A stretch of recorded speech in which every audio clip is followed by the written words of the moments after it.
As a member or an ally, I would say pretty much all my life. And now we have the language, so you see kids coming out earlier. So for me, coming out to family, coming out to friends was like in high school. Then I went back in the closet, and then coming out again in college, and then kind of just being mellow with it. But I wouldn't say that I joined the overall community really in earnest until after college. The end of 2010 going to 2011 is when I actually started to get involved. I knew that I was questioning my sexual orientation in high school. So when I got to college is when I kind of oh my God, Chuck, you're gay. So that question, I know it's a common question, but it's kind of, I guess, fuzzy or blurry for me because I think I've always known since I was little, maybe since I was 4 years old, but trying to fit into society and what's expected of me, I didn't really come out until I was 22. 5 years. I have been openly a part of the LGBTQ community since I was a sophomore in high school, about somewhere around there. Since 7th grade, middle school. For me, it was kind of rough with my family just because my family, I don't know, in the black community, I feel like being gay is a little bit not great. And my parents were both military, so they had that stigma too. But it was received really well from my grandmother, and over time, now my mom loves CJ, and it's really cool. For me, it was kind of weird because my mom kind of laughed when I told her, she laughed in my face, but she grew to. She has LGBTQ friends, but she just felt like she didn't want that for her daughter because she knew the type of hardships I would go through. But yeah, she's grown to love my partners and stuff like that. My grandpa, not so much. We're still working on that. But I mean, overall, I don't feel like my family hated it. They weren't oh, I'm so against it. I kind of forced them to be okay with it. Coming from a Latino family, it's they try to raise you very oh, you have to be macho, you have to not have any feelings, basically, don't be sad or cry. Mm-hmm. And when I did come out, I came out to my mom first, and she's also really heavily religious as well, and so it came to a surprise when she said that she still she accepts me, and she still loves me. So my mother, as we continue to build our relationship and me being getting closer to myself and knowing who I was, it was easier for me to advocate for myself. And because I been always moving with love, my mom didn't lose sight of that, and she's gradually coming to terms with who I am today. We have conversations about it, which is good. Yeah. Small conversations, but it's good knowing who my mother is.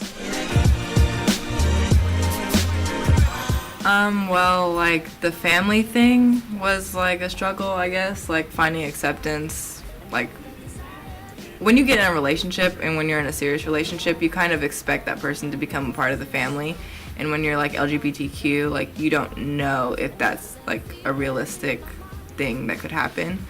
So that's been a struggle. So I think one of the biggest struggles that comes along with being part of the LGBT community, I can speak for especially in Charlotte, is in the Black LGBT community is social space. Where do we go?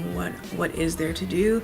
And I find that is usually non-existent, and we have to oftentimes join in other organizations that are not representative of either myself or the brown people of the LGBT community. So I think that is one thing that is a struggle. Being a person of color and also gay has been a heavily difficult, or even dating apps as well. That's a big ordeal with race, what people are into, what they don't like, and they're really upfront about it as well. There's a number of struggles for the LGBT community, particularly those that are trans and identify as a Black person or a person of color.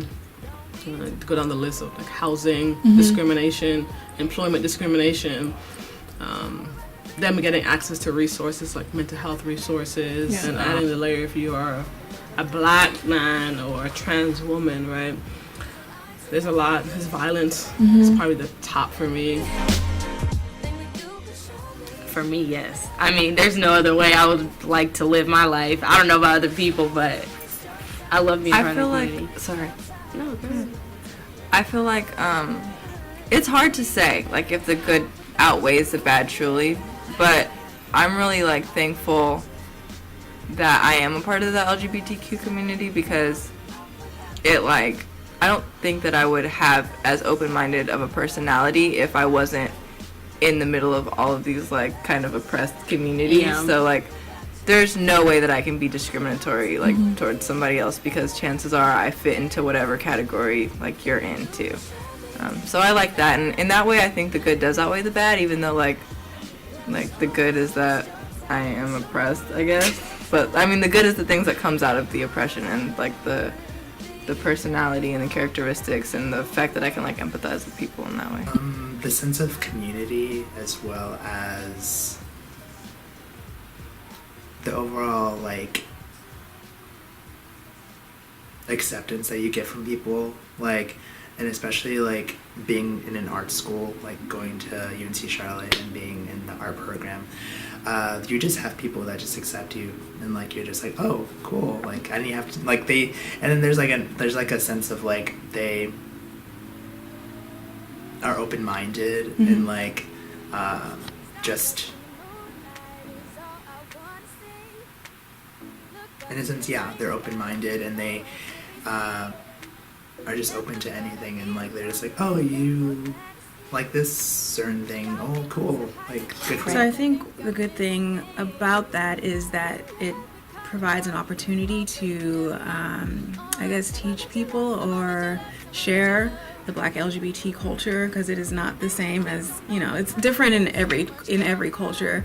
So it does provide that opportunity for that to happen, to share the differences within the LGBT community.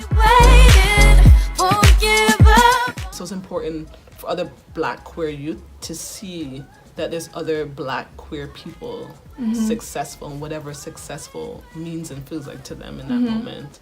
It's huge, and I don't think it's just like a personal thing. I think it's widespread, because it does feel some type of way to, be inundated with all these images and media and so many other platforms, and it's not someone that's representative of yourself. So I think I'm glad that you are doing this. I think it's important for people to see faces that look like themselves. For a long time, as a Black gay man, there wasn't anybody. Oh my God, so important. Like I said, like, before, let's see, Karamo was the first in my realm of seeing things, and so I'm talking about this was high school, so to think, or early college. So ask yourself, person that's watching this, when was the first time you saw yourself on TV? When you think about it, for the greater part of 20-something years of my life, I can come up with 3 examples of seeing myself. Maybe 4 examples of seeing myself in television. How many examples did you have? How many examples of straight men, Black men did I see? How many examples of straight white men did I see? How many straight women did I see? And when we saw LGBT characters, how many of them were white or cisgender? When are we gonna get a trans man in a leading role?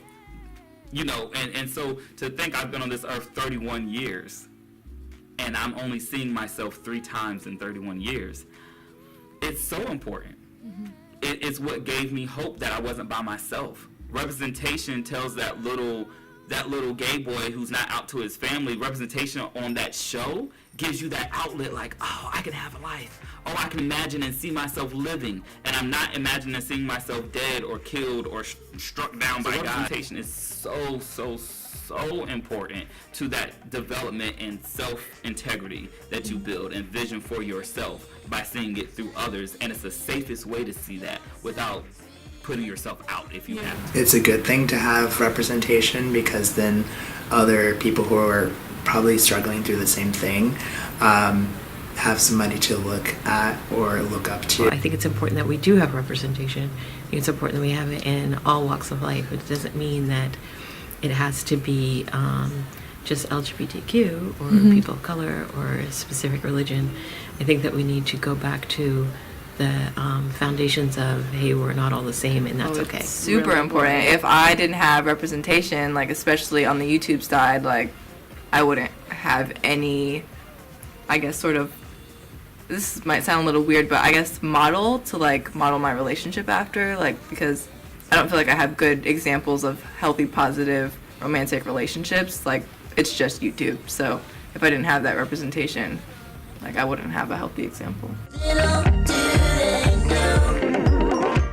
Frank Ocean, Virgil Abloh, because Louis Vuitton, the first creative director, black creative director, Beyonce, Malcolm X's book, and he's like possibly like one of like my biggest inspirations as I well. would say mine would be definitely Amber Rose. I love Amber. I love her. But then, like, on the YouTube side, I would definitely say, like, Ari Fitz. Like, Yeah, Ari love Fitz. her. Ari Fitz is my girl. Yeah. Ari Fitz, if you're watching this, please be my friend. I love you. I love Ari Fitz so much. Okay, keep I mean, she, like, gives people a lot of confidence, and I feel like that's one thing that I was, like, grateful that I've always been. Like, I never really felt like I had to prove myself to people, like, especially both for the way that, like, our families reacted to, like, us coming out and stuff like that. I feel like I didn't give people around me a choice to be like, I like it or I don't. I feel like if you either like it, you can stay, or if you don't like it, you can go. So I feel like I love that she, like, shows that you can be, like, you can believe that? Loves that you can be a bad bitch and still be inclusive and supportive, and, like, just to lift yourself up, you don't have to talk down on other people. Like, I just love that about her. Kaylani is cool. Obviously, she's like the lesbian goddess. But I think more for me, like the YouTube side of, I guess, celebrities. I don't know if like you'd consider YouTubers celebrities, but I mean, I kind of.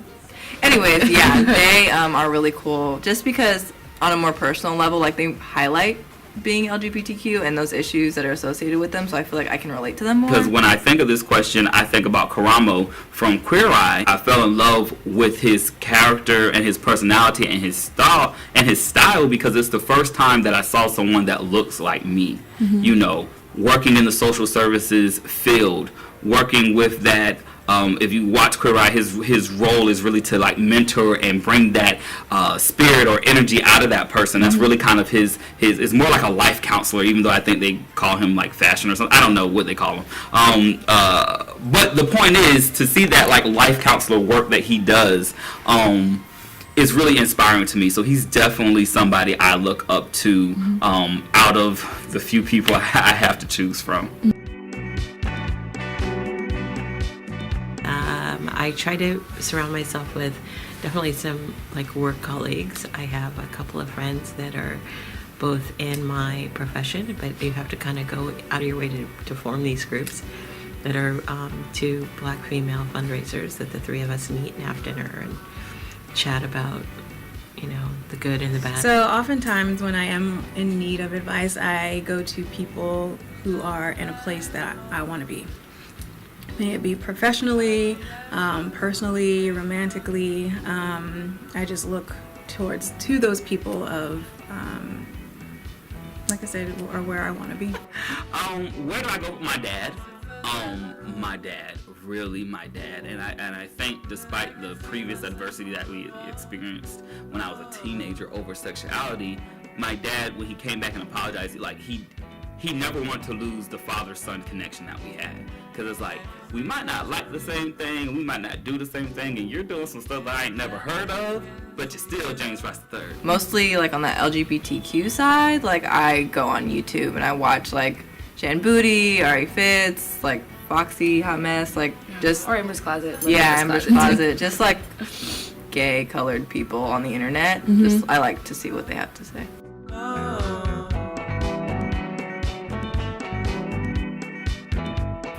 So the fear of anything I've grown to believe won't happen to me. It's mine, I have it, I've earned it. So the fear of anything that won't happen to you, don't believe that. The thoughts I choose to believe right now are forming my experiences. I now listen to what I say and not say anything that I do not want to become true for me. Speak up for yourself. Don't be afraid, because there is a community for you. There is a place for you.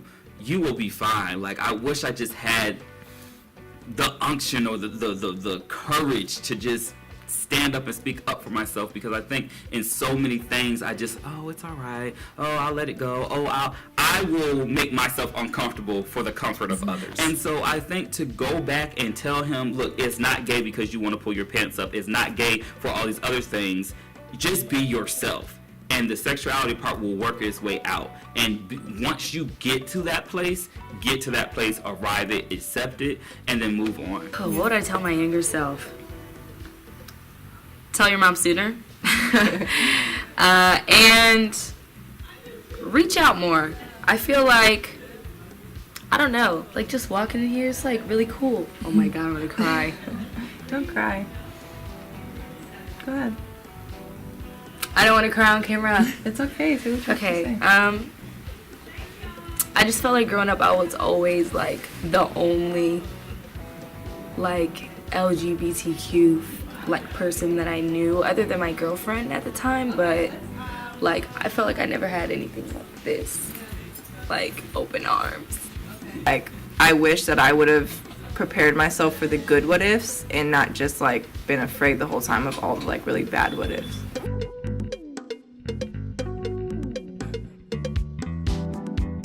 Embrace the things that cause you fear, because when that happens, that's when growth happens. Is to treat others like how you want to be treated, I guess. You can, like, if somebody is like, I don't know, having a bad day, like try to make their day better.